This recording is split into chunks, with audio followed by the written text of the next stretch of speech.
Bonjour à tous, chers amis, je vous propose aujourd'hui de nous poser cette question explosive, le genre de question qui, quand on l'aborde entre amis, en famille ou même en église, fait battre le cœur à fond. Du coup, on n'ose pas toujours en parler, mais on se pose quand même la question au fond de nous. Alors je vous propose de répondre à cette question, le diable existe-t-il? Générique qui fait peur.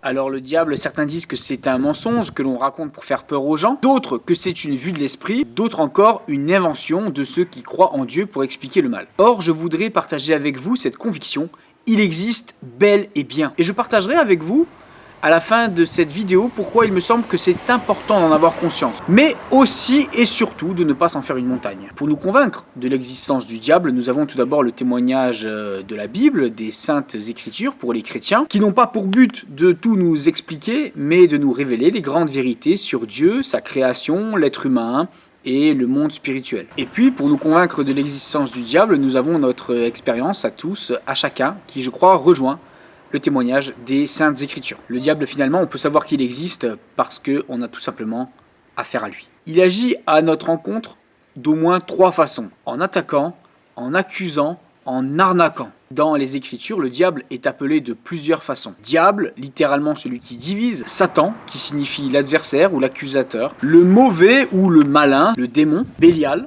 le serpent ancien, le grand dragon. Belzébuth, le prince de ce monde. Ou encore le prince de la puissance de l'air. Nous lisons que le diable attaque l'être humain avec différentes maladies, différents maux, différentes souffrances, différentes épreuves. Par exemple, dans le livre de Job, Satan apparaît comme un ange de la cour céleste qui va lancer un défi à Dieu pour tester la fidélité de Job et qui va donc lui prendre sa santé, ses richesses et sa famille. Autre exemple, l'apôtre Paul attribue à un ange de Satan, un envoyé de Satan, un mal mystérieux qu'il appelle une écharde dans la chair. Ensuite, on lit que Satan, le diable, accuse auprès de Dieu. Par exemple, dans le livre du prophète Zacharie, nous lisons que le diable accuse le grand prêtre Josué. Dans le livre de Job que nous avons évoqué tout à l'heure, nous lisons que Satan accuse Job auprès de Dieu de n'aimer Dieu que parce qu'il le bénit. Dans le livre de l'Apocalypse, il y a une voix qui dit que Satan accusait les frères devant Dieu jour et nuit, c'est-à-dire constamment. Et enfin, nous lisons que le diable arnaque. Au tout début de la Bible, nous lisons que le serpent, un animal très rusé assimilé au diable et à Satan dans le Nouveau Testament, va manipuler Ève en lui faisant douter de ce que Dieu lui a dit, mais aussi en lui laissant penser que la limite que Dieu lui a fixée est une limite injuste. Et enfin, en lui faisant croire qu'elle peut se faire l'égale de Dieu. Dans le Nouveau Testament, le diable va tenter Jésus au désert à 3 reprises, en essayant de tordre ce que Dieu a dit, en lui proposant la satisfaction immédiate de ses besoins, en lui proposant de s'émanciper des limites de la nature et en lui promettant le pouvoir. Plusieurs passages disent également que Satan essaie de piéger l'être humain, parfois en se déguisant en ange de lumière, c'est-à-dire en prenant l'apparence du bien. Alors pourquoi est-ce que ce serait important d'avoir conscience ou de prendre conscience de l'existence du diable et de son action? D'abord, avoir conscience que le diable attaque implique qu'on ne peut pas attribuer à Dieu et seulement à l'être humain le mal et la souffrance. Même si, et c'est un grand mystère, la Bible dit que Satan ne peut rien faire sans que d'une certaine façon Dieu le permette, sans que ça participe finalement à son plan, et bien parfois il y a des choses qui nous tombent dessus sans que nous en soyons forcément responsables. Ensuite, l'action accusatrice du diable nous invite à distinguer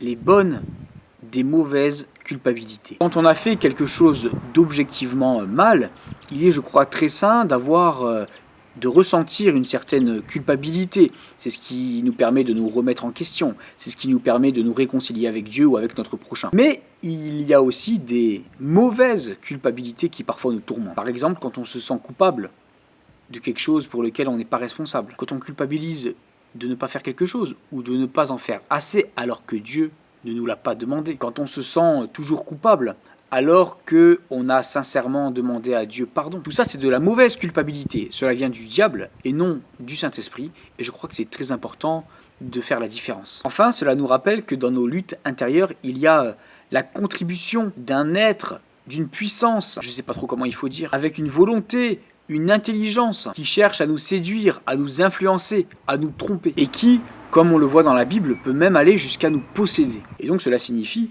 que le diable, il ne faut pas plaisanter avec, ni le prendre à la légère. Pour autant, le diable, il ne faut pas s'en faire une montagne. Parce que comparé à Dieu, comparé à Jésus, c'est un petit rigolo et il ne pèse pas lourd. Les souffrances physiques, morales, psychologiques ou spirituelles par lesquelles il nous attaque ne peuvent pas empêcher le plan de Dieu de se déployer. Les mauvaises culpabilités ne font pas le poids par rapport à la grande patience de Dieu à notre égard et à la puissance de son pardon quand on lui demande sincèrement pardon. Et si on ne rentre pas dans son jeu, eh bien l'Esprit de Dieu aura largement le dessus sur le diable. Comme le dit l'apôtre Jacques dans sa lettre, résistez au diable et il s'éloignera de vous. Pour finir, je vous propose de méditer 3 questions tranquillement chez vous. Première question, à qui avez-vous tendance à attribuer vos malheurs et vos souffrances? Deuxième question, comment faites-vous le tri entre les culpabilités saines qui produisent les remises en question nécessaires et les culpabilités malsaines? Enfin, troisième question, que change pour vous le fait d'avoir conscience que le diable